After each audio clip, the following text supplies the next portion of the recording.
Hello and welcome again to the 2013 Pokémon World Championships in Vancouver, BC, Canada. I'm Dylan Exobyte and with me as always is Jay Wittenkeller. We've got the TCG action top cut coming in tonight. Top 16 will be starting here very shortly. We've got a bunch of great matches. And what have you been excited to see today, Jay Witz? Well, right now, I'm most excited to see this match. We have an excellent group of one player who has a lot of experience, another that is coming into an excellent few seasons in the past. We've got one established deck, one deck that I think might surprise you guys a lot. Altogether, I think it's going to be a great match. All right. I think here pretty soon we're going to have the bracket. Yeah, we're going to have the bracket to look at right now. And so the match that we're going to be showing up here on the main stage is going to be Jason Klaczynski versus Dylan Bryan. And if you look at that bracket right now, there are a lot of familiar names mixed with some popular characters that were knocked out in the top 32. Why don't we run through it here real quick? Takuya Yoneda will be playing against Gunter, who was the second place national at Nationals for Austria. Yoneda's our top seed right now. Exactly. He's been undefeated and came in through the last chance qualifier. So he's had an incredible run between today and tomorrow. That's definitely something. The last chance qualifier, one loss and you're out. So to win your way all the way through that, then win your way all the way through the Swiss up into the top cut, it's definitely an outstanding feat. After that, we've got James Good versus Gino Lombardi. Gino, a name well known to Pokemon TCG players. Gino is always such a great character in the Pokemon trading card game, and he's packing Blastoise and all that. Yep, we've got Johnny Rabas versus Joey Ho from he's Singapore. Singapore, exactly. Watch Joey. He ended up beating Jeremy Jalen, who's had an extremely consistent performance over both Nationals, Worlds, back to back to back. But his Plasma Clinging deck was able to take it over. Then we've got Simon Narode versus Chase Maloney. And Chase Maloney is a very interesting story. Chase Maloney from Canada, local player. They ended up winning the seniors in Worlds last year. As their first year as a master, they're in top 16 already. Absolutely. Now, Masters is 15 and sky's the limit. So to come in for your very first year and already be competing at the top level at Worlds, definitely nice story. All right. Well, it looks like we're going to get through the rest of the bracket later because our match is ready to go. Well, let's bring it on because I'm extremely excited. So on our right, we have Jason Klaczynski, who, as many people know, is our two-time Masters Trading Card Game World Champion. He's the only player to do that, and like Yoneda, he was able to get here through the last chance qualifier, popularly known as players as the Grinder. So he was able to win his way out all the way 2 days ago and get his way all the way here. As we said earlier, one loss in the Grinder and you're out. It is a best 2 out of 3, but still you cannot lose a single match and make it to the World Championships. Right. And as you know, Jason Klaczynski, he has a lot of accomplishments. But on our left, we have Dylan Bryan, who's not only playing an interesting deck, but has had a pretty outstanding performance over the past few years. Exactly. He's had a top 8 and a top 16 in U.S. Nationals in the past 2 years, and also was in a top 16 in Worlds last year. Right. And he is bringing a unique deck that no one else in the top 32 is bringing, with a combination of different evolutions, some fighting attackers, some psychic attackers that many people have not played throughout the tournament. Right. It's been giving some people fits just because they're not expecting that deck to come out and they're not sure how to even deal with it. When I first looked at his list, I thought, oh man, I need translations for about 3 or 4 of these cards. I have not seen them before. That's how unique his list is right now. His deck has a lot of counters for a lot of other popular decks out there. And so what's very interesting here is some of his cards are completely dead against Jason, whereas some of his cards are specifically in there for Jason's Darkrai deck. Absolutely. Jason Klaczynski is playing an extremely consistent list of Darkrai and Sableye, Keldeo to switch in, Mr. Mind the Black Bench damage, but aside from that, that's it. 4 Pokemon, his whole list. And then I'm looking over at Dylan's, and there's like 13 different Pokemon. So the difference between the two is definitely going to be interesting. Exactly. And 25 total there. And one of the reasons he's running so many Pokemon is for one of the key Eevee evolutions, Flareon. That's right. Flareon's attack does additional damage based on the amount of Pokemon you have in your discard pile, so he's sort of happy to sacrifice some of these dead-weight Pokemon cards like Drifblim, Drifloom into the discard pile because it'll be powering up Flareon across the battle. Exactly. Drifblim, which was one of the cards that's been helping him so much through the earlier rounds, does extra damage for every special energy in your opponent's discard pile. How many special energy is Jason Klaczynski running in his deck, Josh? 0. 0. And that also kills the enhanced hammers that Dylan's playing, which allows you to discard special energies. So it'll be interesting. Like we said, there are a lot of dead cards. That being said, he also has some fighting attackers in this deck, which, as we know, Darkrai has a fighting weakness too. And those cards that he's not using are not going to be able to use well against the Darkrai deck. Those are the cards that he's going to be focused on when he's playing cards like Ultra Ball that he needs to discard cards to. Right, and so it looks like our match is almost underway. There's going to be a battle of consistency versus Tex, experience versus newcomer, and I cannot wait to see how this goes down. Yep, they're about to finish up setup right now. And judges have handed off the deck. Should be starting any minute now. Absolutely. Both players will draw 7 cards, start their hand, and we'll get this underway for this year's top 16 Masters in the trading card game for the Pokémon World Championships 2013. And one real interesting thing about the setup, while Jason doesn't have that many Pokemon, all the Pokemon in his deck are basic Pokemon. So the odds that he won't have a Pokemon in his starting hand are pretty low, even though Dylan has way more total Pokemon in his deck. I would be shocked if Dylan did not end up hitting a basic Pokemon in just about every opening hand he has. Well, so it looks like both players are ready to go. We have no mulligans. Exactly. Place out their 6 prize cards, and we are going underway. So Dylan looking, trying to figure things out. It looks like he only has 1 basic Pokemon to place down. Yep. And that is going to be the Drifloon. He's got an Audino in his hand as well. Jason Klaczynski has the Darkrai, chooses to hold it within his hand. Both players shake, and we are underway. This year's top 16. There's the die roll. Sableye versus Audino for the opening. So Audino's very interesting.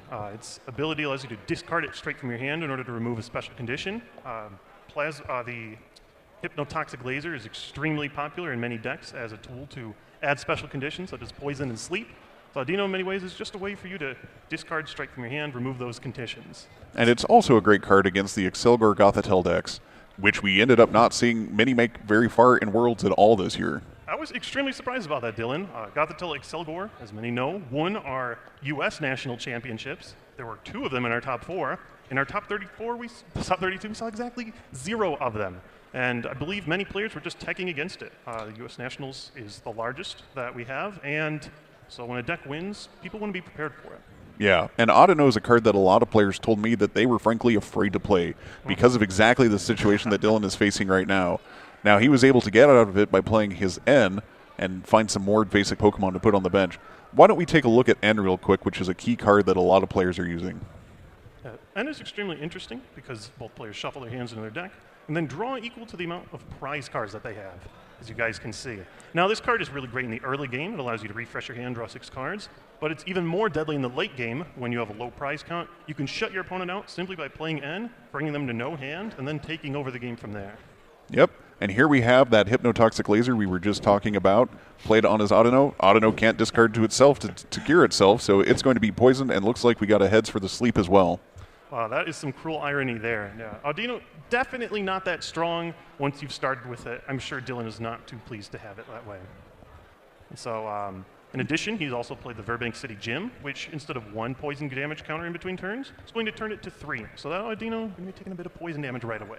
Yep, and then another N coming out from Jason. So looks like he didn't have any other Pokemon in his opening hand that he wanted to play there either. So he's also kind of searching to try to get his board more set up.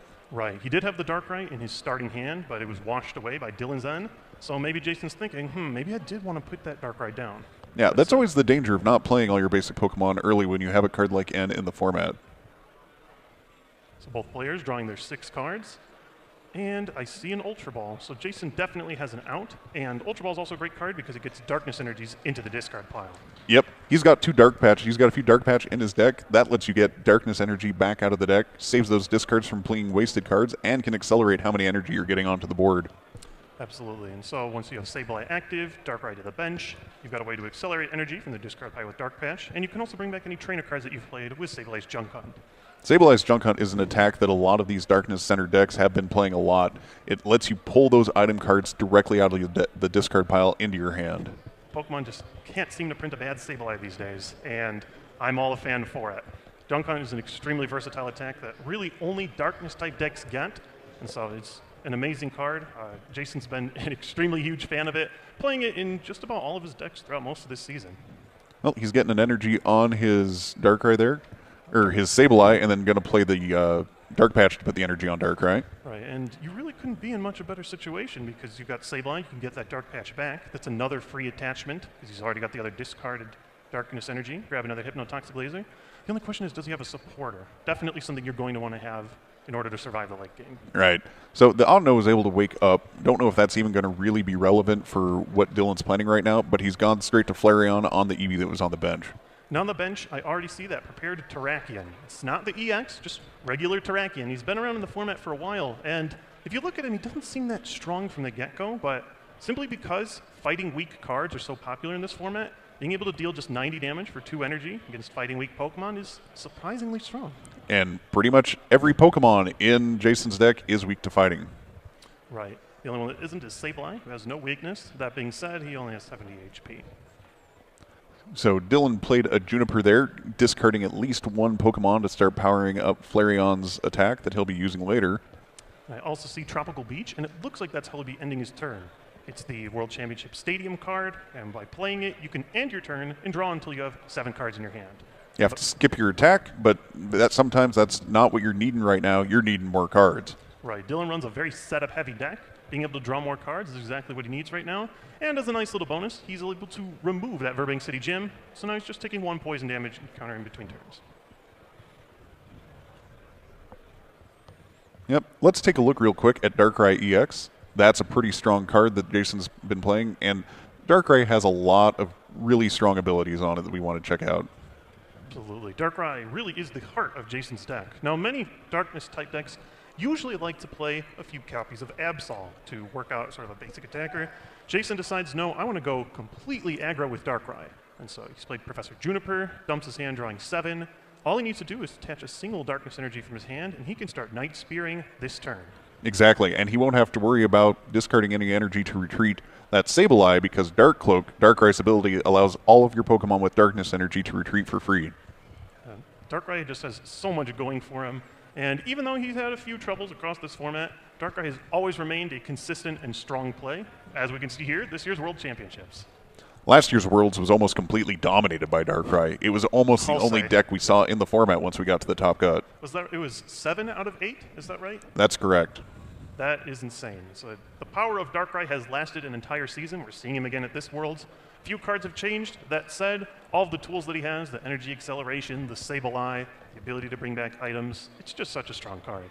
And it easily interleaves with some of the cards that have been coming out recently that people have really liked. Let's take a look at Hypnotoxic Laser. That's a card that can go in almost any deck, but really is, since Darkrai didn't need any other stadium support before, is one that works very well in the Darkrai decks. Absolutely, and Hypnotoxic Laser really is the trainer card that is defining our format right now. It deals so much extra damage. That Sleep Flip can be extremely deadly.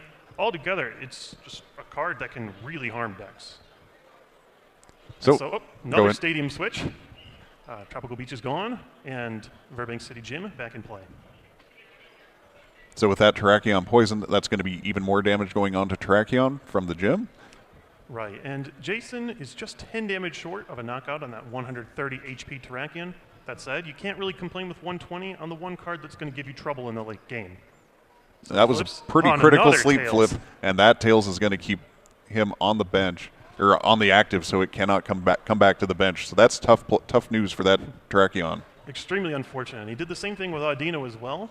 Now with Hypnotoxic Laser, you need to flip in order to induce sleep, and then in between turns, you flip again to see if you wake up. So that's just a 1/4 chance of remaining asleep. That said, there are some chances in Pokemon. There's a few statistical things that can go one way or another. So far, Dylan not really getting the odds in his favor. You can see he played Ultra Ball here and discarding, of course, that Enhanced Hammer that isn't going to do much good against that Darkrai deck. No, absolutely not. He runs no special energies, so at the very least, it's free discard fodder. That being said, it's a card that isn't going to aid you whatsoever in this matchup. It was definitely there to work against some of the Plasma decks and Kling as well, but no special energies here. Not really going to be our greatest tool. So he traded in that Enhanced Hammer for a Mr. Mime, whose ability protects all of your Pokemon on the bench from damage from attacks, which is a great thing to counter Darkrai decks. Right, now looking at Jason's deck, truly his only attack is going to be Night Spear over and over again. He has no real viable attacker other than that. So being able to drop Mr. Mime allows you to block bench damage. Night Spear is always dealing that extra 30 to the bench. The earlier you can get it down, the more it's going to aid you in this matchup, especially when you have low HP Pokemon like the Eevee that you want to protect so that it can have the chance to evolve. So let's see what Dylan picks up off of another end that he played here. Maybe he'll have a chance. Oh, and he got the card he needed. He got the odd no.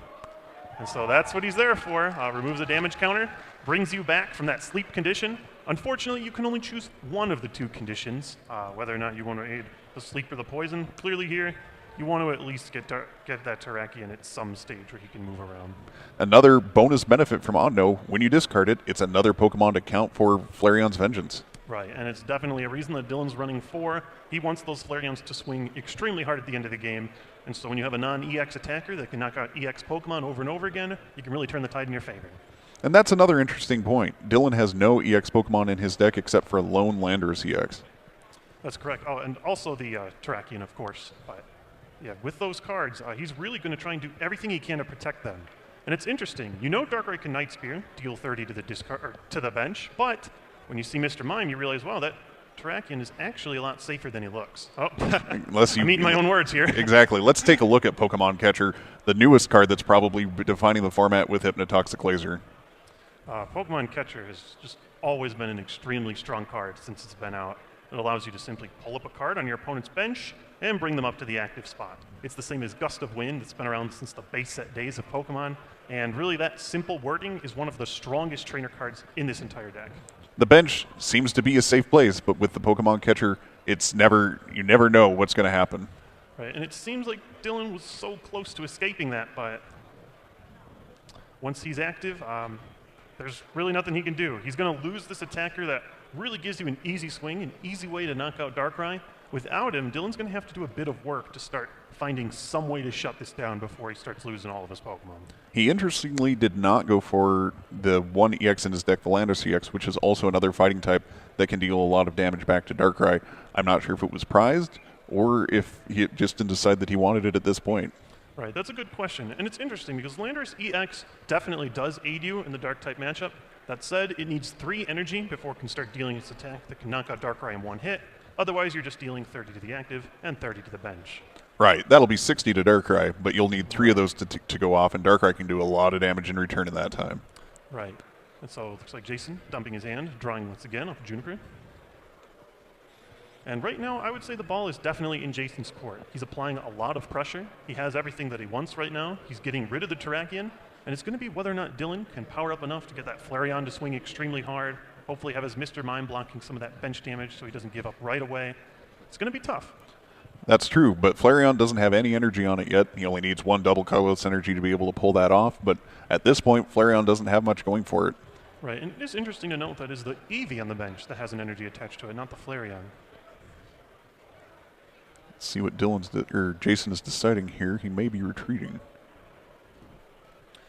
Definitely an interesting call. Maybe he has the Hypnotoxic Laser so he can get a knockout while also using Sablei's excellent attack. That way he can sort of deal damage without dealing it. Oh. But it looks like he's going to go ahead and leave Terrakion active, and I think I know why he's doing it. Got any ideas, Dylan? I do not. Well, what happens is Terrakion's attack Revenge only deals the amount of damage that it does, 90 for 2, when one of your Pokemon was previously knocked out. So Jason, despite the fact that he's looking right into the eyes of this fighting dark Pokemon killer, he's not really that tough unless Dylan has suffered a loss in the previous turn. Right, but Dylan has the Floatstone on the Terrakion, so he can take it back and put another Pokemon up to take that KO. But if he just got another catcher out of the deck, that might neutralize the whole point. It is definitely interesting. That being said, we all know how big of a fan Jason is of Sableye. He's been utilizing this card all year. He definitely knows what he's doing with this Junkon. Now, another great tech card that Dylan has that he just searched up is Leafeon, and its attack, Energy Press, does damage times the amount of energy your opponent has attached to all the Pokemon on his side of the field. Jason has quite a few out there, so this Energy Press is going to hit for quite a bit. Right, that's 120 damage. Unfortunately, you can't strike the Darkrai here, but taking a knockout on Sableye, that's going to give Dylan our first prize. So it's interesting to note, Jason definitely applied the first pressure, but Dylan's able to grab one here with a little used card, Leafeon. Well, Jason definitely made the conscious decision to let that Terrakion stay out. He could have taken that prize if he wanted. Right. I believe he's trying to play for the long game. He wants to get as many resources as he can with Sableye so that he has the chance to utilize them all, get knockouts where he wants, play the lasers throughout the entire game. Right now he's got his stadium unlocked, so he's really trying to play for the late game rather than just trying to shut off any immediate threats. And here comes that other catcher that he had gotten with the Junk Hunt. Right. Excellent card, and with Sableye, you have an infinite loop of that and Hypnotoxic Laser, definitely a strong card. And it looks like now we're playing through that scenario that I was speculating last turn. Yep, that Terrakion will be knocked out between turns by poison. And on top of that, Sableye can use Junk Hunt, so it's like he almost gets 2 attacks. That's how strong Hypnotoxic Laser is. It deals damage, and you don't even need to call an attack on one of your Pokemon. Yeah, being able to do that has made some decks possible right now that don't even use any energy. The Little Scene Quad Snorlax deck uses no energy and tries to deal all of its knockouts purely through the use of Hypnotoxic Laser.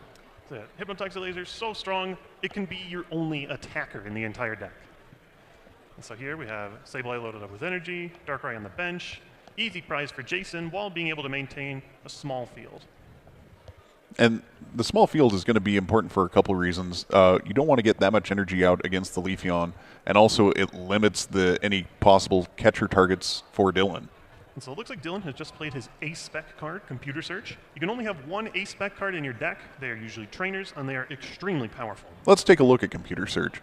That card is, as you said, is one of the A-Spec cards, and whenever you're building your deck, you can only have one total A-Spec in it. So picking which A-Spec card you put in is going to be a big decision. Absolutely. And looking at Dylan's deck, he runs so many different Pokelines, so many different ways to work things through. Being able to grab one card out of your deck is definitely something you want to have. This is the A-Spec card that both players are using that we're watching right now, and given its flexibility, it's definitely a better card early in the game, whereas the other counterpoint to it, Dowsing Machine, is a great late-game card. Exactly. Now, Computer Search has sort of seen it passed along to other A-Specs. A lot of players are considering other options, but there really is not a deck that couldn't be aided by Computer Search. It's such a strong card right now. And so it looks at his field. He has the Flareon ready. I don't believe he has that many Pokemon in the discard pile yet. But the energy press from Leafeon is big enough to take out that other Sableye, get him another prize. Right, and at this point, being able to grab prizes each turn is something you definitely want to be able to do against Darkrai once he starts swinging. So both players are taking a look through each other's discard pile. Why is that important? Well, especially in Dylan's case, he's going to be dealing damage based on how many Pokemon he has in his discard pile. So Jason definitely wants to be wary, make sure that he knows exactly how many Pokemon are in there and whether or not Flareon is going to be a threat to his Darkrai at any point. And on top of that, Dylan can look in Jason's discard pile to learn if he has Darkness Energies in the discard pile ready for Dark Patch. At this point, there's been enough knockouts. We're pretty sure that discard pile is going to be chock full of all of the Darkness Energy that Jason's going to need for this whole game. Absolutely. And that's kind of the way I've seen him play. He has a methodical play style. He really only wants to bench something when he has to and when he can attach as many energies he can to it. So Jason making kind of a big discard there by discarding his Juniper for his Ultra Ball. Going through, since he had no other Pokemon in his hand, he doesn't want to get caught out with that. Right, and it's tough. I'm not exactly sure how far Flareon's been built, but if you have just Darkrai out and it somehow loses to Flareon, you definitely would regret that. Well, Dylan has some surprise power that he could boost up with his own Professor Junipers. If he gets a hand chock full of Pokemon and plays Professor Juniper, that's a bunch of extra damage that's coming out of Flareon that you might not be expecting. Right, and he already has played several cards that do discard. The Computer Search being one of them that we've talked about, the Ultra Ball. So many ways to get more Pokemon in the discard. Using the discard pile as a resource is something that both these decks take to full force. So Jason plays N, and here we might see one of those late game effects that we were talking about. Now Dylan is going to shuffle in and just draw 4 cards. Definitely not a high count. Jason gets one more, given that he's taken one less prize so far. So you always want to try to play N when you are behind in the game, if possible. Sometimes, though, you just need to refresh your hand and you don't have that option. Right, he is definitely the ultimate comeback card in this format. And also one thing I just noticed is that it appears that Jason has captured up that Mr. Mime tech. Right, once he takes out that Mr. Mime, no longer will Mr. Mime be able to protect the bench from further Dark Spears. Right, and so there is an interesting mechanic. Obviously, every time you knock out a Pokemon, it will fuel Flareon for the future, but Mr. Mime is one of those you want to get rid of as soon as possible. And so Jason's looking, he debates, plays the Sableye down, and it goes from 1 to 3 Pokemon in play.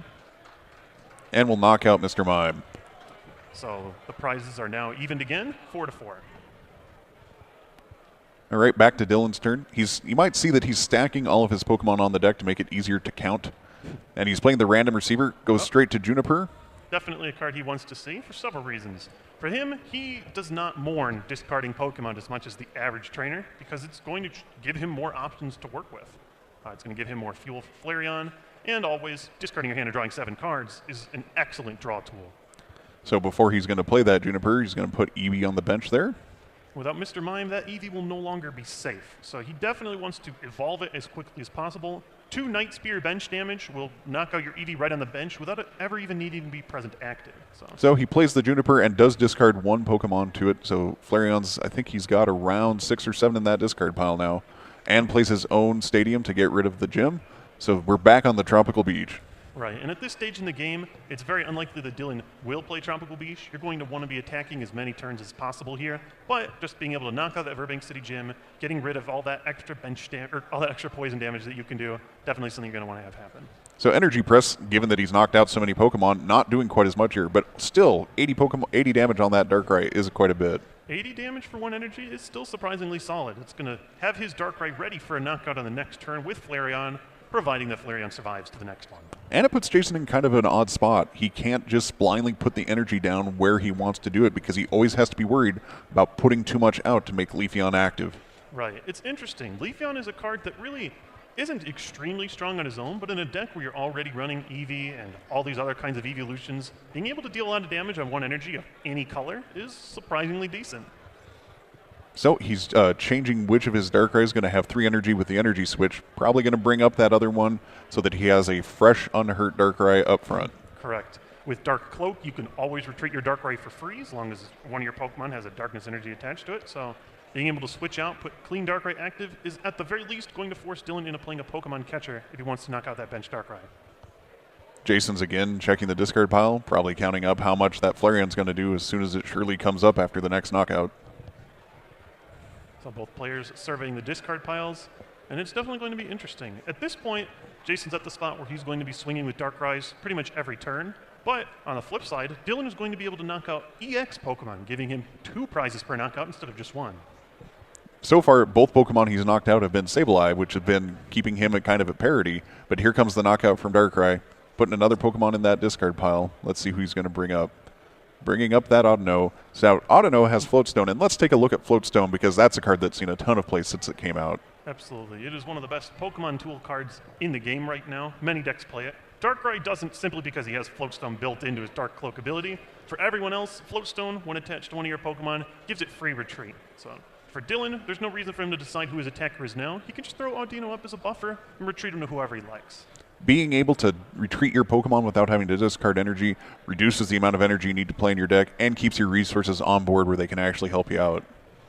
Here, he's definitely going to want to evolve this Eevee whenever he can. He's right now playing Super Rod to bring cards from his discard pile back into his deck. And it is interesting. He doesn't want to put too many Pokemon back in his deck because that's going to remove the amount of times that he's going to be able to deal extra damage with Flareon. That said, when one of those cards is Mr. Mime, probably one you want to fetch. Getting that top tech against this specific deck back into the deck is something that Dylan's really looking for. And looking at Dylan's deck, it seems like he's starting to get pretty thin. It's not out of the question that he'll be able to find that Mr. Mime again pretty quickly. So we see the evolution onto that Eevee. So he's no longer in immediate peril with that Darkrai, dealing 30 damage to the bench each turn. And another Professor Juniper discarding another 2 Pokemon into the discard pile. Those Flareons are going to do a ton of damage once they show up. Right. Now the question is, does he have a Pokemon Catcher in his hand? He definitely would want to grab a prize in that Darkrai as soon as possible. He doesn't want Jason to have any kind of way to heal things. And really, you just want to be able to take 2 prizes in 1 turn. That puts you in the instant lead. Although theoretically, if he has enough damage to knock out that undamaged Darkrai, that means the other Darkrai doesn't have enough energy on it to Dark Spear unless Jason has another Darkness energy or a patch. That's right. Unfortunately, it looks like he's dealing quite a bit of damage, but just short. Just shy. 130 for a single energy, though, is definitely great for a non-EX Pokemon. So Jason's in an interesting spot. Mr. Mime is once again in play, so he's not dealing that extra damage over and over again onto the bench. And so he's got to decide, do I want to get rid of Mr. Mime? Do I want to get rid of these Flareon, who are an immediate threat? Being able to deal 130 damage over and over again is ultimately going to put Dylan in the prize league at the end of this game. Now, we were just talking about how great that Floatstone is for Dylan. Jason just played Tool Scrapper, which of course gets rid of any tools that your opponent has that you don't want to be looking at anymore. Right, so he plays the Hypnotoxic Laser. It's going to deal an extra 10 damage. And now the Sleep Flip, while he did flip heads, will not matter because this Flareon is going to be knocked out by a Night Spear by the end of his turn. So 90 plus 10. Even when you don't have the Burbank City Gym in play, just being able to deal an extra 10 damage has always been strong. We've seen it in versions of cards like Plus Power, but Hypnotoxic Laser is an entirely different animal. Especially with the gym when suddenly it's plus 30. It's ridiculous. It really is. And so at this point, Dylan's sort of counting his Pokemon. He knows he wants to get another Flareon in play from that Eevee at the bench. He does have a Flareon ready to swing. That said, it is going to come down to the wire. This Flareon is going to get knocked out, giving Jason 2 prizes. Then Flareon will take a prize. It'll be 2-2. It's just going to be whether or not Flareon can swing hard enough and whether or not Jason can eliminate all the Flareon before Dylan runs out. Jason playing Bicycle, an item that lets you draw a few cards up till you have 4 cards in your hand. And it's definitely an item card that's been increasing in popularity lately. The big thing about Bicycle is that it is not your supporter card. A supporter is a trainer card that you can only play once per turn, whereas Bicycle, an item, you can play as many as you like. So with cards like Darkrai, or decks like Darkrai that discard all the time, you can lower your hand size, play Bicycle, draw cards without even having to waste your supporter for the turn. So we see another Darkrai bench. There's 3 in play. That being said, when you look at the 2 damaged Darkrai, those are likely going to be Dylan's targets for the rest of this game. Right. If he can take both of those out, that'll be the 4 prizes he needs to win. But Jason's only got 3 prizes left and already picking one up as soon as this turn ends, assuming that he Dark Spears when he's done. He plays Random Receiver to get a new supporter card into his hand. And it looked like he was debating on whether or not he wanted to play the Dark Claw tool card. The Dark Claw is another one of those dark exclusive cards that only aids dark decks. It gives your Darkness Pokemon an extra 20 damage per attack. Now for Jason, when you're looking at these 100 HP evolutions, that's some pretty nice math. It allows you to get a knockout with Night Spear, dealing 110 to the active, without having to play one of the Hypnotoxic Lasers. Or hope that your previous Dark Spear was able to get through to the bench when you didn't have a Mr. Mime around. Right. Mr. Mime is definitely going to be an interesting factor for the rest of this game. Jason doesn't really have the luxury to be able to pull it up again because he needs to get rid of these Flareons ASAP. So he attaches the Dark Claw to the Darkrai with the least amount of energy. Which he just moved one over from his bench to damage Darkrai with the energy switch. Right. You kind of want to consider those Darkrai with damage a lost cause, and you want to move them to the new Darkrai as soon as possible. Now, it's not the perfect situation, but you really want to do everything you can to hope that Dylan does not have a Pokemon catcher to pull you up on the bench. So, Dylan playing his Ultra Ball here, discarding some more cards, getting another Pokemon. 2 Psychic Pokemon that he will really never use. So, for him, he's pretty happy about that. He's got Audino in case there's a special condition. He can discard it. And Flareon is almost to the point where he could deal a 1-hit knockout on a clean Darkrai, which really would be the luxury spot for him. But he's got enough right now to easily take down that damaged Darkrai, and that's what's going to happen right now. Picks up 2 cards. And so I'm looking at Dylan's deck, and he only plays 2 Pokemon catcher. Most decks play 3 to 4. And I'm not sure how many he's discarded or had to use or how many he has prized, but I didn't see one when he was looking through his deck. That's definitely going to be a card that he's going to want if he wants that cheap prize on this Darkrai active with the 80 on it already. So we've got a 2-2. We're getting down to the wire in this first game, the top 16. And it's interesting. Will Jason get the energy and the knockout? Will Dylan get enough damage and a prize? And a Pokemon catcher. Jason is still in the situation where he'll need to knock out with 2 Pokemon to end up taking this game. But Dylan only needs to take out any of those Darkrai to be able to finish it, so he kind of has a strange acceleration factor there. Right. It's really, Jason is on the clock. He just needs to hope a Flareon doesn't resurface, hope a catcher doesn't resurface, and he's playing N, hoping to mitigate that cost as much as possible. But that's going to bring himself down to 2 cards, and he doesn't have anybody that can attack on his table right now. Right. He's going to be in a weird spot. I think ideally maybe he wants to switch to Sableye, just buy a turn, get some tools with Junk Hunt, but he does need a Darkness Energy. That said, we do see a Bicycle in his hand, and that's going to be the card you want the most on a low end. He's also got that Hypnotoxic Laser, so probably going to play that, even if it doesn't do exactly what he needs it to maximize his return on Bicycle. Right, and since Dylan shuffled his hand back in, he might not have that Audino anymore for the easy cure for the sleep condition. This is interesting. It's definitely going to come down to whether or not Jason can survive this next turn. He did not hit the Sleep Flip, which is definitely something he did not want to see, but he's drawing with Bicycle, and what does he have? He, of course, got a Darkness Energy off that Bicycle. So that is going to be the energy that he needed for his Darkrai, but he's putting it on the benched one. Looks like he doesn't plan on attacking this turn. Did I see an energy switch as well? Because that is definitely the card he wanted off this. So now he can promote the clean Darkrai, energy switch off the damaged bench one, And now, not only does Dylan need to get a new Flareon active, but he needs a Pokemon catcher too if he wants the really easy prize on the bench, Darkrai.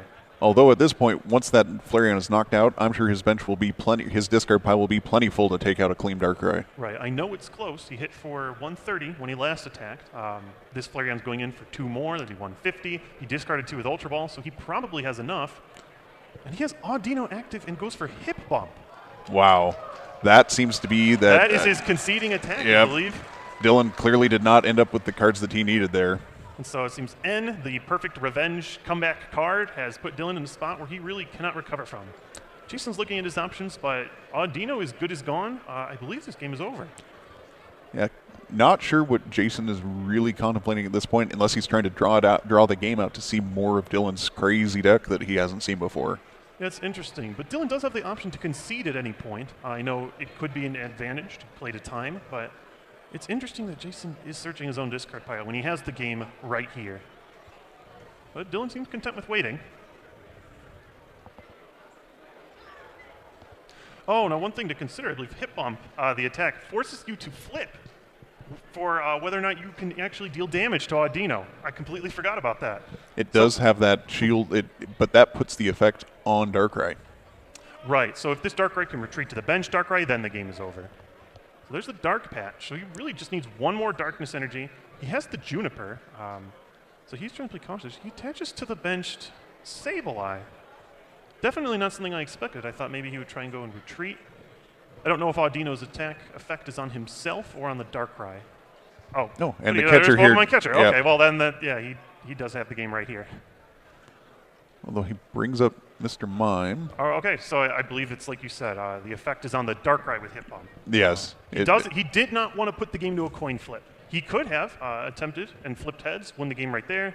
Instead, he's content to play the safe game, put Sableye active, and he's hoping that Dylan will find no way to draw, get out of this Mr. Mime situation, and then Jason can win on the next turn.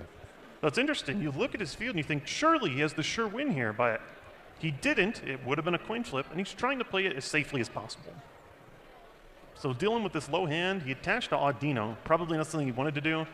There's very few cards in his deck short of a Professor Juniper that'll give it to him. And there's the concession. Here. That was interesting. Audino's Hip Bump gave him the 1-turn buffer that he needed. That said, he just couldn't pull it out. Yeah, and it was odd. We didn't see that many Flareon actually come out of his deck, and I wonder if some of those were prized at that point. Right, and I know he did play that Super Round, but he did not put Flareon back in. I don't know what was prized. I'm not sure how many of those catchers he was ever able to play, but when you play a lower count of 2, it makes it a lot harder to snag those bench knockouts on Darkrai that are already damaged. He's playing a deck full of so many Pokemon. Well, normally you've got a deck that only runs 10 total Pokemon. Fitting 4 catchers in is really not a problem. When you run 25, however, it's a bit of a different story. So apparently we're going to be starting up the next game here anytime now. Yep, both players are shuffling. They have 2 minutes to shuffle their decks, shuffle their opponent's decks, and then set up for the next game. Now, the loser of the first game in a best-of-3 series gets to decide which player goes first. Given the current black and white rules of going first means that you have no limitations, generally your player will choose to go first themselves in Game 2. Right. Off the top of my head, I can think of no reason that you would choose not to go first. So Dylan is going to want to set up real quick, say he wants to go first. He's got a deck that relies on evolving as quickly as possible. So going first is going to give him that buffer that he just might need. So both players are shuffling, getting ready to go. Jason Klaczynski, our previous 2-time world champion, has taken Game 1 in this top 16 set, and we're moving to Game 2 for best 2 out of 3. Dylan also this year had a second place at the Richmond TCG Regionals, which just shows that even though Dylan may not have the absurdly long and storied pedigree that Jason Klaczynski has since basically Pokemon Organized plays. All right, and he still has had a great couple of recent years in Pokemon trading card game organized play. Absolutely. You see top 8 nationals, top 16 nationals, top 16 at last year's World Championships. Dylan is slowly building that resume of his own, and it's interesting to see. Jason's been around since this game's inception. He definitely has one of the greatest resumes that game's ever seen. But when we look over at Dylan, he's starting to sort of achieve that level. And at his young age, he's doing very well for himself. Now, they just initiated their setup, and Jason had no basic Pokemon in his opening hand. So that's going to be a mulligan. So talk about what the mulligan really implies there. Absolutely. So in the Pokemon trading card game, you can't start unless you have a basic Pokemon in hand. So if you don't, you offer what's called a mulligan to your opponent, and you will have the option, if you were the player that did not mulligan, to draw an additional card. So it's sort of an incentive for decks to have a decent amount of basic Pokemon. If you don't, your opponent can draw plenty off the mulligan, giving them a pretty big advantage. And so Jason runs 10 basic Pokemon. It's possible that he could miss one every once in a while. Those aren't the hugest balance ever. Dylan, on the other hand, he runs so many I've lost count at this point. So he really doesn't have mulligan as an issue. That said, starting Audino, on the other hand, is definitely going to be one of them.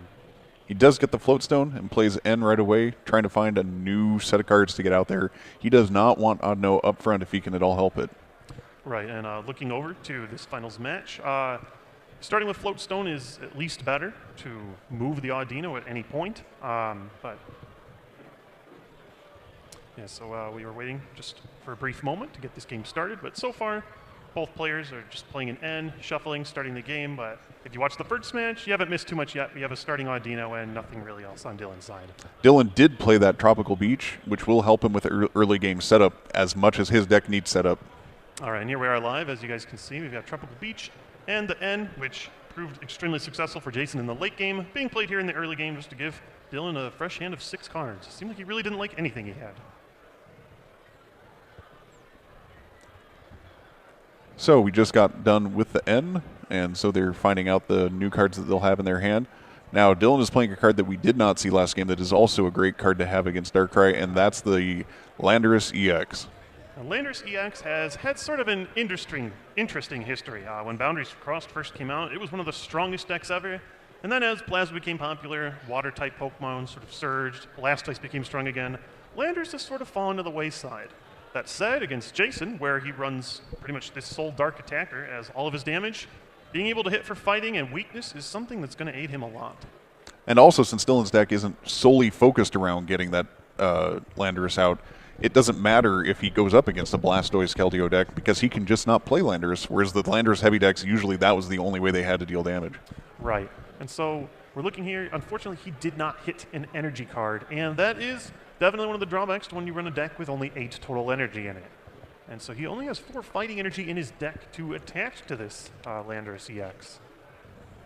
So Jason playing a Energy Search, card that's been around for a very, very long time in the format, but sometimes it's still strong. Just being able to search your deck for an energy card, putting it into your hand, still pretty decent. It's a pretty simple effect, but it has one very important impact on the game. When you play Energy Search versus just playing an energy in your deck actually gets 1 card smaller than it normally would over just being able to play that energy. Right, and especially for Jason, when you have the ability to grab trainer cards from your discard pile and bring them back into your hand, it's an interesting tool. It's essentially another energy in trainer form. Right, now he may have trouble playing that if he ends up going up against any of those Gothitelle Excelgor decks, but again, none of them made it into this top cut. Yeah, that's no longer an issue. Trainers are free to run wild. There is going to be no Gothitelle to prevent the usage of them, so it's interesting. We're going to see a lot of fast decks as opposed to that slow setup deck that won U.S. Nationals. And so here, Jason grabs his own Mr. Mime. Definitely interesting, but when you consider that Landorus EX here on the bench, who swings 30 to the active and 30 to the bench, it seems Jason's trying to pull the counter strategy that Dylan tried last game. Let's take a quick look at Landorus EX. Since Jason has now got his own Mr. Mime to counteract that, but now you can see that he's taking advantage of Dylan's Tropical Beach. So that's one issue with Tropical Beach is your opponent gets to take full advantage of that card as well. Right, and so it's a great card, but when your opponent starts drawing off you, it kind of starts to feel a little unfortunate. Once you have that supporter out, it's stuck, and so it seems Jason did not have as fast a start as he had last game. He had the Sableye, Dark Patch, multiple energy play, but was able to utilize your opponent's Tropical Beach. Might allow him to come back and get that same fast start that he saw last time. Dylan's countering with his own Mr. Mime, which we of course talked about all last game, and also Ultra Balling away one of his either Drifloons or Drifblooms, can't tell here, to make sure that he starts packing up that discard pile. Right, and despite the fact that Jason was able to draw all of those cards with Tropical Beach, they're all going back in because Dylan has played his N.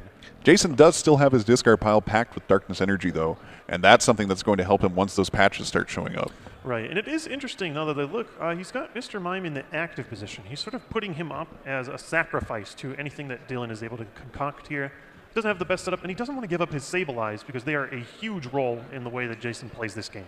Right. It'll make that if Landers is the one who takes out his first Pokemon, it'll have to do it the hard way and not get a head start on those benched Pokemon.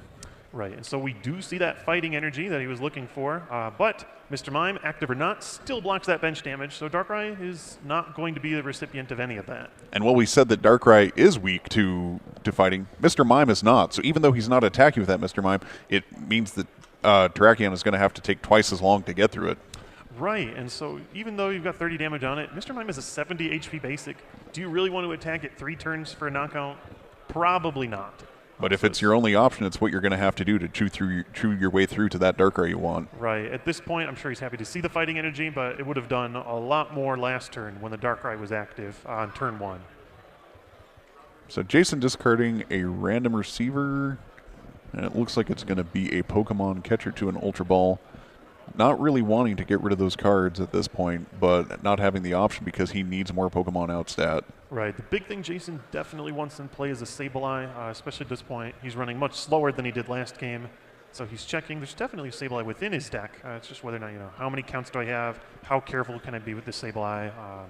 And exactly what can I do to get myself in that fast situation that I had last game? So Jason's still looking through his deck, and it is a tough situation. Ultimately, he does go for Sableye, his sort of main partner in crime in terms of setting this deck up. But he still will need some way to attach 2 energy in this turn to get that Sableye active and using Junk Hunt. So we see Sableye hit the bench. And the question is, you need at least 1 energy on Mr. Mime to activate Dark Cloak and retreat him, which it looks like we're going to see there. He's debating it. He's got a hand on it. Hand off. It's in play. So now he needs either an energy switch or a Dark Patch in order to get Sableye good to go. So you can see he's got Bicycle in his hand, so he's kind of just playing out that laser, even though it's not doing a bunch against Landers CX, to maximize his Bicycle return again. He's kind of hunting for that Dark Patch that he needs. Oh, and at this point, I see Professor Juniper. That is definitely a card you want to find off Bicycle when you had a sort of borderless hand. He's looking in his discard pile, sort of trying to figure out his tools. Suppose Jason's maybe considering, do I want to play that N and refresh, draw new cards? Decides against it, decides to go aggro, discarding his whole hand and drawing a new one of 7 cards. Right away, second card, I see the energy switch. And so now Jason can free retreat his Mr. Mime active with Darkrai's Dark Cloak, energy switch, one of his energies, probably Mr. Mime's up to Sableye, and use Junk Hunt to get 2 item cards from his discard pile right back into his hand. Probably start working his way to get back into this game. Yep, and that'll be the setup that he needs to start actually rolling with his deck here. He's a bit behind the curve of where he'd like to be, and getting that the Sableye engine up and running again is going to help him get stuff accelerated. Right, and so he has chosen to do the free retreat with Mr. Mime, and it looks like instead he wants Darkrai active. He attaches from hand. I believe he attached to Mr. Mime this turn? Yeah. I'm a little confused there. I might have missed something. Right. Yeah, it does appear that he may have accidentally double attached energy there.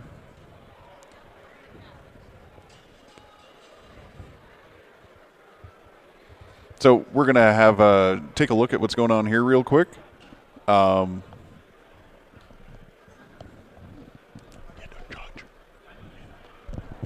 need a judge. Jason Klaczynski attached 2 energy on his turn. Go tell the judge.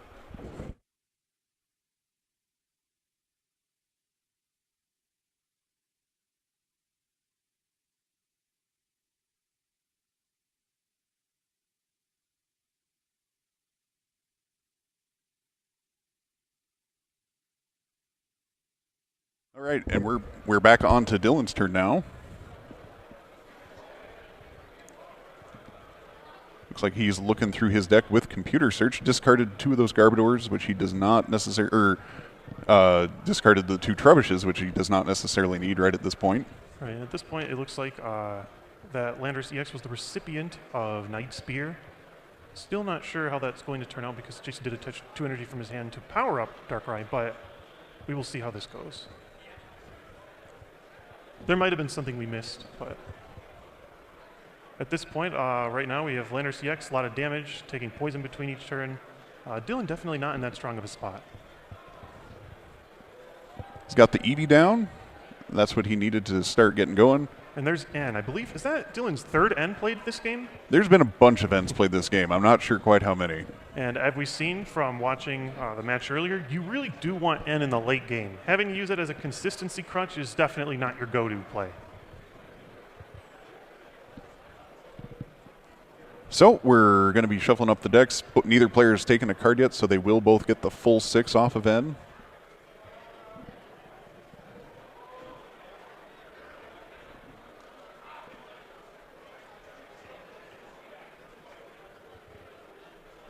So both players receiving their 6 cards. At this point, Dylan's definitely going to need something to help build more EVs in play, get more attackers. Darkrai swinging 90 each turn, and it's going to wreck his field really quickly unless he can get some of these EV attackers ready to go. So he will be able to deal 60 to the active if he decides to leave Landorus EX in play. That being said, it is his only EX Pokemon that he runs, and it's going to give Jason 2 easy prizes right away. That's true. Looks like the players might be taking a break here. There might be something going on with the game state that they need to check with the judges. All right, so one thing that's going on, looks like there's going to be a brief pause in play right now. So let's look at one card that Jason isn't playing in his deck, and that's the Absol. What do you think that Absol's been bringing a lot, and why Jason might not be playing it? Well, if you look at Absol, it's definitely a strong card. It allows you to deal extra damage based on the amount of bench Pokemon your opponent has. Right now, looking at Dylan's field, he's got a full bench, so that does make Absol much stronger. That said, Jason has decided to go the simplest route and only attack with Darkrai, a decision that most Darkrai players really have not chosen. It reduces the amount of energy you need to be moving around with your energy switches and such. Right, and yeah, you do only need 2 energy to power it, but it seems Jason really he loves Night Spear, he loves Junk Hunt. He wants to make his deck function around those 2 attacks. Exactly. He definitely is a player that keeps consistency in mind. If you look at his deck, it is very straightforward, and that's what he wants, is just something that can function the exact same way every game. It allows him to make the most decisions he can to take an advantage over his opponent, as opposed to maybe having an inconsistent deck where you miss the draws that you need.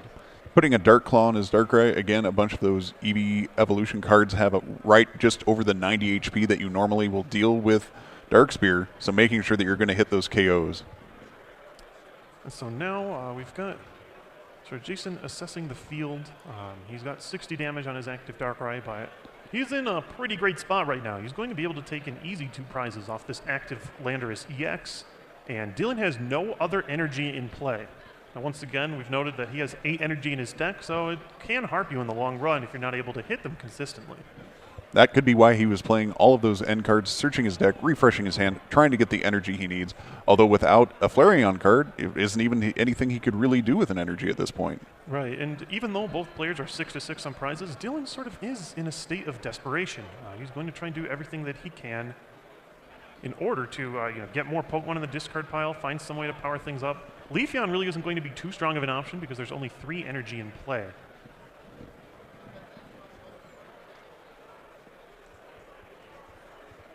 That's true. Jason playing far fewer energy this game so far, mainly because he hasn't even had it. He discarded a bunch of energy early on to help power up his draws, but since then haven't seen many patches and have not seen many other energy. So at this point, neither player is making a move. I can't tell if they're having a discussion at this point, but it seems like they are.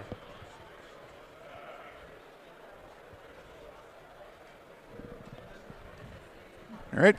So right now, we do have Jason with 4 Pokemon on the board, Dylan with 6. So there are quite a few Pokemon on the board, which we haven't seen a bunch of with decks these days. Oh, of course. Now, we're looking at Dylan's deck.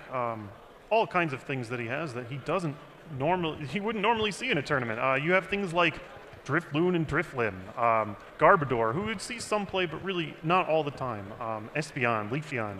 His deck is just chock full of Pokemon that, while you wouldn't really use them at face value to form a deck around, it's sort of this group of misfits that is looking to overcome some of these established champions. It feels like he's got a tech for everything, and everything has its tech.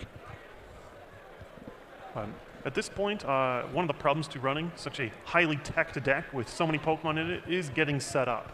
And as we saw earlier, he seemed to be struggling a little bit with that. Just like you talk that Jason is the fiend of consistency, playing everything he can, removing the Absol, which is the common knowledge right now of the card that you need to be playing if you're playing Darkrai. He's doing everything he can to be consistent, and that's the exact antithesis to what Dylan's deck is doing at this point. Yeah, Dylan's deck is just utter chaos. He's trying to use everything that he can in order to come over. And right now we're hearing a lot of noise coming over from one of our side matches. It seems that someone is making their way into the top 8, something that Jason Klaczynski, one game up, is hoping to do himself. That's true. Looks like we may be having a brief stoppage in play, but at this point we're still going to be continuing on with this match. Right. And so at this point, we do have a judge intervening. We're not sure if he's talking about the situation that we saw earlier with the extra attachment from hand, but for now. And we're going to take a quick break here, and we'll be right back to the Pokemon 2013 World Championships in Vancouver, BC. See you guys soon.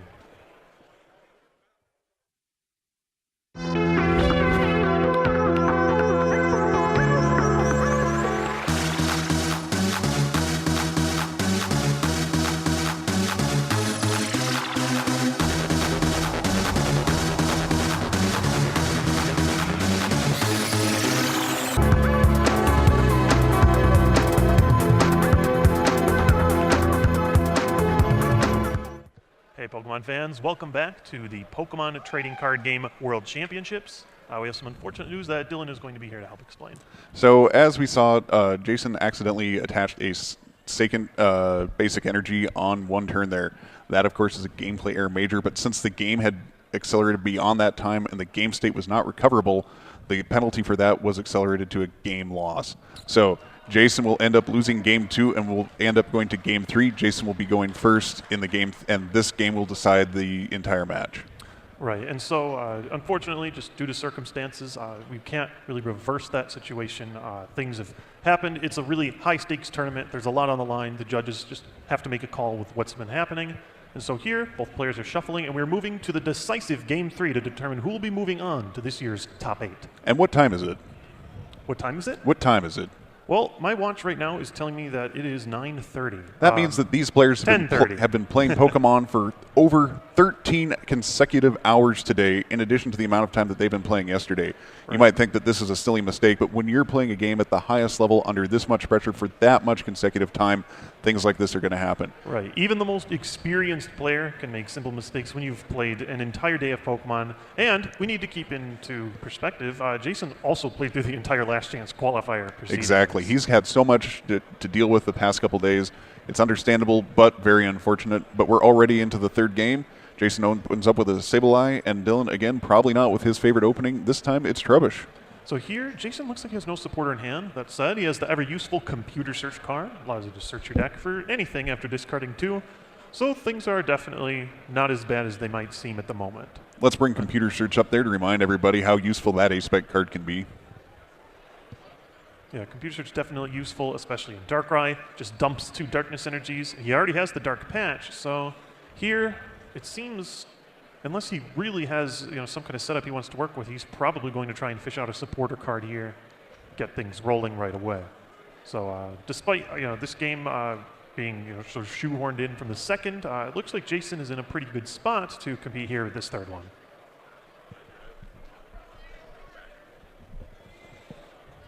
And so one interesting thing to note is right now we have a Trubbish active here for Dylan. We have not seen Trubbish within play at any point, but let's pull up Garbodor, his evolution, to figure out what he does.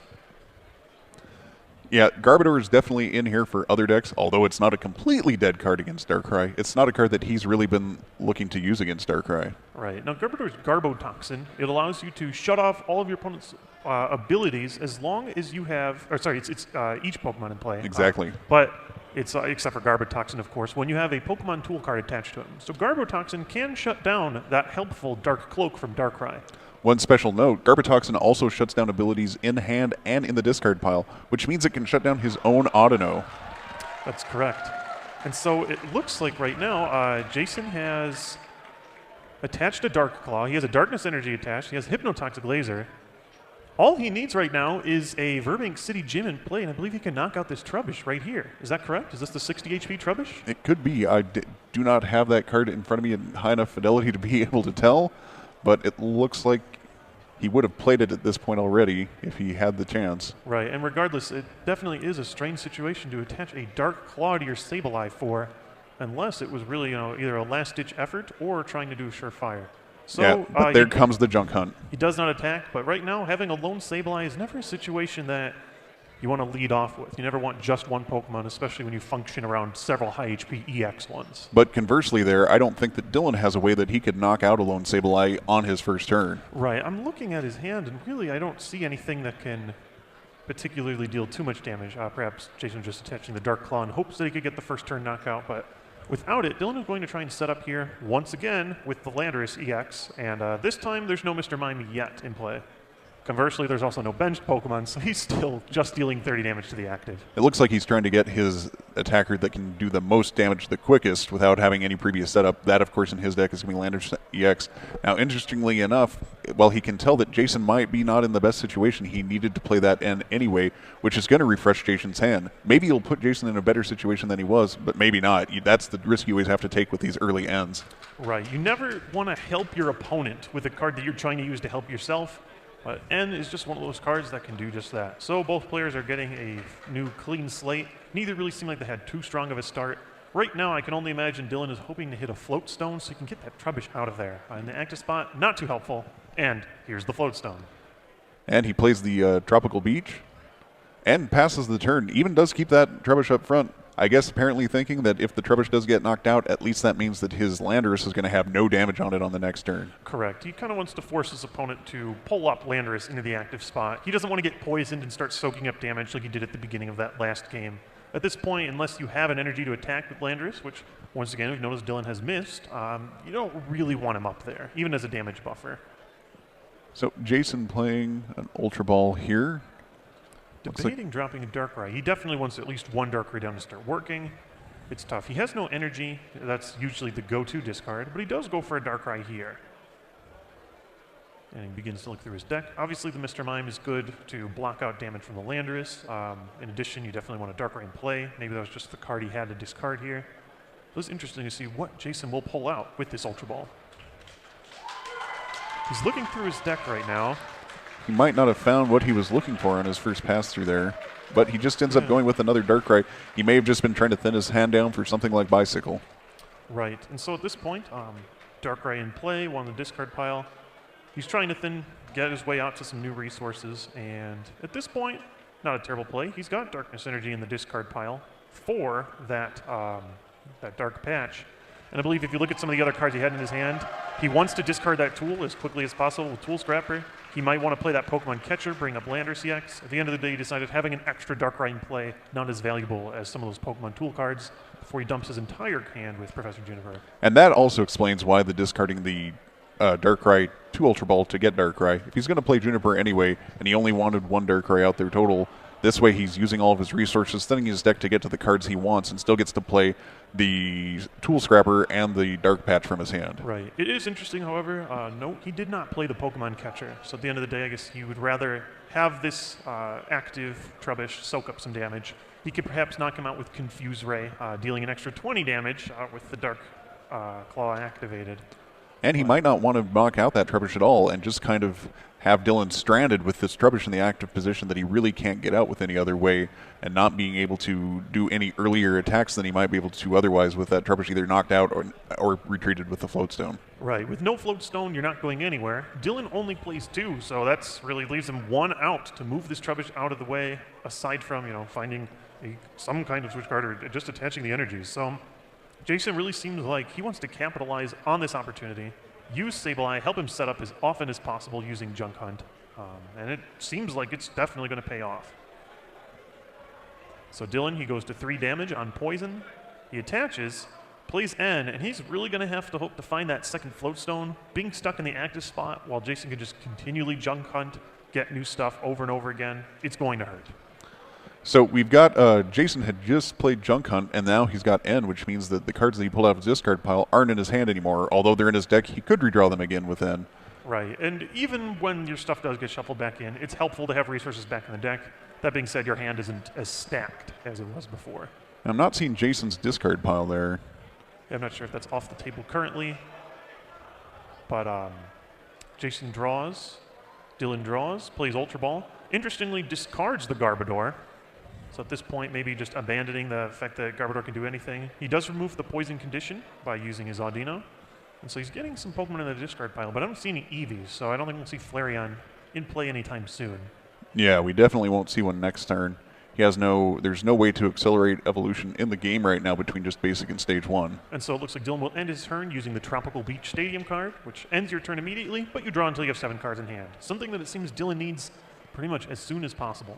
He doesn't like that Trubbish active. He has no Eevees down. It's definitely not the ideal setup for him when his opponent already has 2 energy on Darkrai, 1 on the active Sableye, and really very few options. Yeah, Jason's setup has just been really incredible this game. Although he opened with that lone Sableye, he recovered pretty quickly. Right, and that's sort of the magic of Sableye, is it can get you those consistency crutch cards back immediately. Even though you just played the computer search, you can get it right back with Sableye. And so using Sableye, it's really one of the few reasonable ways where you can get those A-Spec cards back into your hand. And here's another Hypnotoxic Laser going out. Heads on the flip, that means that Landorus EX is poisoned and asleep. And at this point, I can imagine Dylan being a little bit frustrated. He seems to flip tails on the sleep flip in between turns just about all the time. For him, I'm sure he's finally happy to have that Trubbish out of the way, but if he falls asleep, it's just about the same result, with more damage going to his Landorus EX. Right, and we've got the Burbank City Gym out, which means that the poison is hitting harder in between those turns. Absolutely. 3 damage in between turns can knock out even the mightiest EX Pokemon pretty quickly. The damage actually works very well with Darkrai. He deals 90 damage with his attack. If you pass 3 turns, that's going to be 90 from 3 separate in-between turns from poison. So you can knock out an EX Pokemon with just 1 attack and using the extra poison damage to do all the rest. He gets his own Mr. Mime out there, so really setting up so that he is countering everything that Dylan is possibly doing so far. Right, he wants to sort of have anything he can do to buffer this situation. He already has much more energy in play, a really advantageous situation for him, but, you know, why not drop the Mr. Mime? Why not just cut off any option for your opponent to deal extra damage? So here we see the Night Spear, 30 to the bench Trubbish, who does not get knocked out due to the 10 damage healed from Audino. But he flips and tails for sleep. Once Dylan again. has done it once again. It's just a 1/4 chance, but 3 times straight, it's a little bit different. Playing his own computer search, discarding a couple Pokemon to hopefully power up his later on Flareon. Right, and looking at Dylan's list, he doesn't run any real hard switch card. All he can do is discard Audino to remove that sleep condition. But otherwise, you know, once you look at the damage and the way things are going, it's definitely not a good start. So with computer search, it looks like he grabbed the Terrakion or the Colress. I'm not 100% sure. Well, and he picked up Colress right now. So let's take a look at Colress. That's another card that has been seeing a ton of play recently. This might not be the best situation for Colress, but it's a strong card either way. And I think I know what Dylan was doing. His hand was chock full of fighting energy. He only runs 4 total in his deck, so he wants to load up his fighting Pokemon. Terrakion really is going to be his saving grace if he can get it to work correctly. I guess he just didn't want to play the Professor Juniper, dump his whole hand, and draw things. So Colress instead, not quite as strong as it could be, but shuffling a draw 5 isn't the end of the world. So Colress lets you shuffle in your deck in your hand and draw cards equal to the number of benched Pokemon that both players control. In a really heated game where both benches are getting full, that can be 10 cards, so it can be pretty huge. So here, I think we're going to see an interesting situation where 10 damage is a huge deciding factor. So right now, Landorus has 120 damage on it. He's going to take 30 between turns, and he'd take 30 between turns if Jason passed his turn. That would lead his Landorus to be knocked out in between turns, which would not activate the revenge attack for Terrakion on the bench. So by healing just 10 damage, even though you remain poisoned, it actually leads to this weird scenario where no longer can Landorus be knocked out by poison between turns. So revenge is a full option here for Terrakion on the bench. That's right. He's setting up Terrakion to take full advantage of that ability, which is really going to make Jason make a slightly different decision from what he really wanted to have happen based on what he had done last turn. Right, and it's funny, most players do attack the Audino just so that they can remove that special condition, but being able to heal just 10 damage actually might have a significant role in this game. Well, it's just like we've been talking with Hypnotoxic Laser. Sometimes it gives you that extra 10 damage you need. Here, Audino's being used to take away that extra 10 damage you need in another clutch situation. Exactly. And now, even active, if Jason does as much as deal 10 damage with any of his Pokemon. After you add the poison damage, it'll still knock out the active Landorus EX. That being said, the way things are going, and it looks like Jason is actually appearing to do just that. If he does Confuse Ray, he can deal the 10, and what he was trying to prevent, being knocked out by poison in between turns, will still happen. And so it looks like Jason realizing that, yeah, he did just heal 10. I can deal just 10 too with Sableye. It's going to shut that whole plan down. Notice that he had to use the other Sableye since one of them had a Dark Claw attached to it. It would have ended up doing too much damage to save that situation. Right. This is the only situation I can think of off the top of my head where you had to deal 10 damage and only 10 damage in order to actually have an advantage. And so the reason that this is happening, you guys might not be able to see Terrakion, but his Revenge attack deals an extra 60 damage if your opponent knocked out one of your Pokemon with an attack. When you're knocked out in between turns from poison, Revenge is not activated. So with Confuse Ray, you might think dealing 10 damage is silly, but it actually reset the 10, removed from Audino, and so he's still knocked out between turns with poison anyway. But it looks like Jason went for the junk hunt there anyway, and Dylan had basically a nothing turn, and his Landorus was knocked out by poison regardless. Oh, wow. So it looks like Jason assessing things. I thought he just attacked. I didn't realize things went so quickly. Dylan is definitely in an unfortunate spot. He still wants to have his Terrakion on the bench, try and force his opponent into taking a knockout. I see Jason has the Hypnotoxic Laser, so he might be able to take another knockout due to poison. But with no supporter, no real options, Jason having a huge commanding lead, it's definitely not looking good for Dylan here. Terrakion may be a sort of justice, but his sense of justice does not apply to poisoning knockouts. No, he only wants to provide justice when a Pokemon has been knocked out physically. Darkrai is a pretty tricky guy. He can get his deck going with this one trainer card. You don't even need to attack. And really, Hypnotoxic Laser has dealt more damage than any of his Pokemon has at this point in the game. That's true. And once again, we see another heads flip. It won't matter because Travis will be knocked out in between turns, but still, just being able to hit heads on Hypnotoxic Laser, putting your opponent to sleep, is just the extra bonus that Hypnotoxic Laser provides. It would be good if it didn't even have the sleep flip. Jason looking through his discard pile, probably looking for things that he's going to want to junk hunt at the end of this turn. Getting a catcher. And still looking through, he has several things. Dark Patch for another energy if he wants to start accelerating. He has more Hypnotoxic Lasers, which has been achieving most of his knockouts at this point. Energy Switch, which allows you to move those energies once you're done using them on Sableye. I want to move them to Darkrai. And once again, we see another knockout between turns. Hypnotoxic Laser poison damage has now claimed 3 of Jason's 6 prizes. So Dylan grabs Flareon and Espeon here. Using that attack that allows you to search for EV Evolution cards of different types. Unfortunately, him doing that sort of reveals that Dylan has nothing to work with. He hasn't played a supporter. He hasn't attached an energy. He hasn't benched anything. It almost seems like he's just doing it to thin the deck. I mean, he wants to attack with Terrakion. That's going to be really his only chance. He needs to shut a Darkrai down, take some prizes somehow. He's just trying to find any way he can to force his opponent to knock out something in a way that isn't poison. Right. This at least also gets him a couple of those cards in his hand, assuming that N does not take those cards away. It means he will have a Flareon for any future EVs that he might be able to find. Right, so Dylan's sort of playing this game. He says, well, either knock out my Eevee or I'm going to evolve it next turn. That being said, Jason has a huge, huge lead right now. Definite board control. He's got supporters. He's constantly recycling items, while Dylan is sort of just draw passing at this point. And I don't even think a Flareon has enough Pokemon in the discard pile to take out even that damaged Darkrai at this point. Now, even giving up a few prizes, it's going to take a lot more than to deal a knockout right away.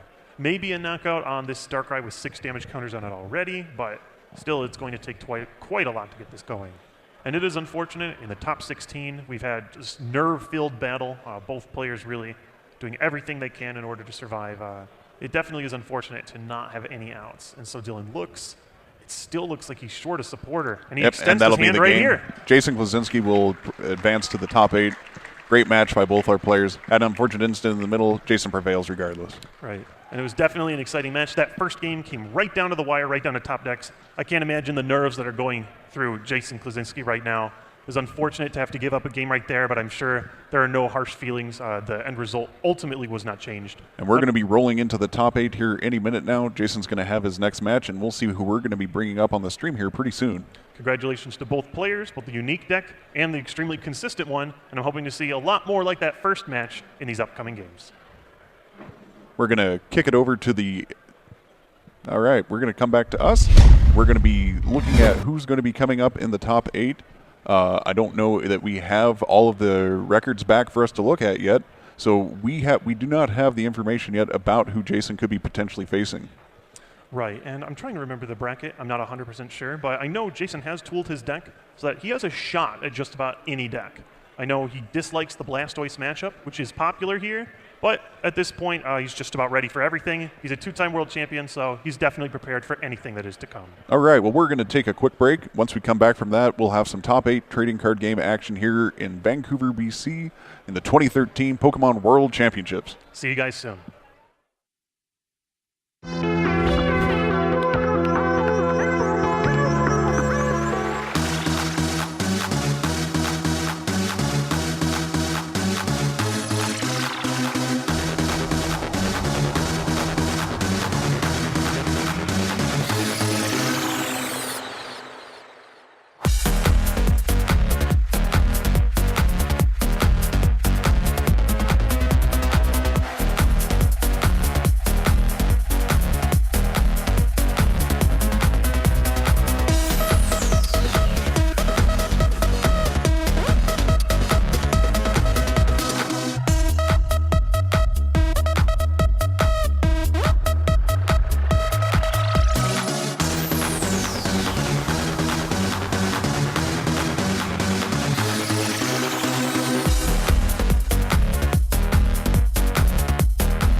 Hey Pokemon fans, I'm Josh J. Wittenkiller, and we are here with 2-time world champion and new top 8 entry for the Pokemon World Championships, Jason Klaczynski.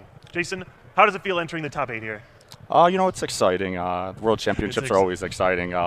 We got to go. So excited right now. Oh, I'm exhausted after all of that. We knew we were going on the stage, and Dylan and I both said we joked beforehand. We're like, I don't want to go up there. There's so much pressure. Then somebody's going to accidentally play another supporter energy, and then everyone's going to think they're a cheater. Here we are in game 2, and I'm putting 2 energy down. You would think after 14 years of playing Pokemon, I would know better, right? Right. We were in shock. We're like, 2-time world champion.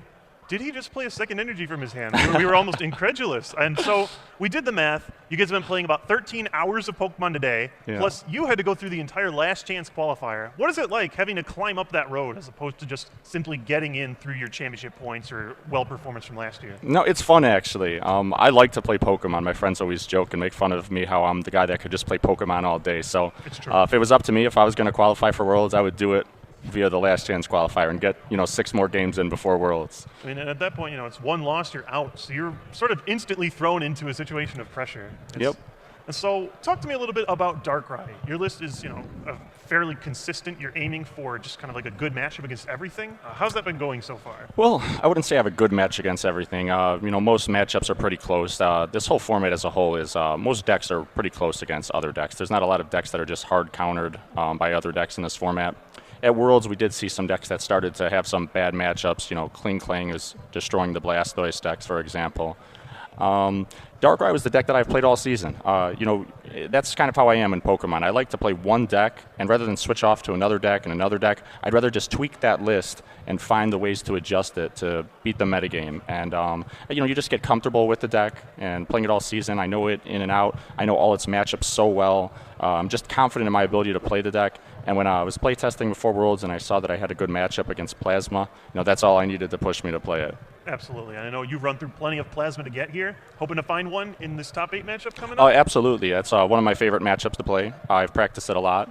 I got a lot of tricks to deal with it.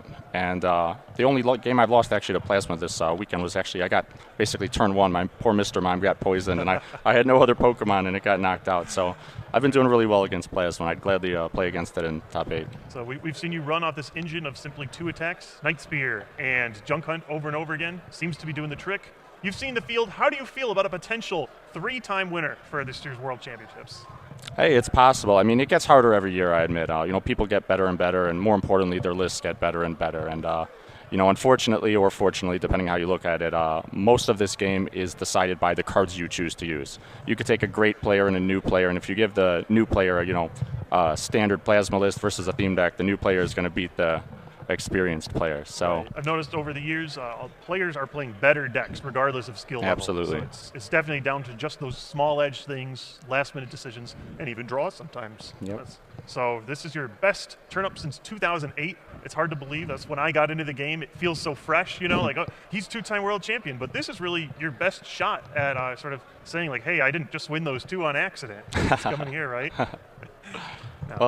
I caught some breaks along the way in 2006 and 2008, and I definitely caught some on the way here. Round 2 of the Last Chance qualifier, I was playing against a Blastoise deck, and I've never liked my matchup against that deck. And I managed to just get lucky and take 1 game, and then we lost the second game, just got blown out. But game 3 ended up being sudden death, and anything can happen in sudden death, and I was lucky enough to win that. Well, Jason Klaczynski, ladies and gentlemen, he is pulling through by the skin of his teeth. He's doing everything he can. Not even attaching 2 energy has stopped him from getting to the top 8. Yeah, that's my trick. They caught me. Well, everybody, Jason Klaczynski is going for his 3rd year. Best of luck to you, Jason.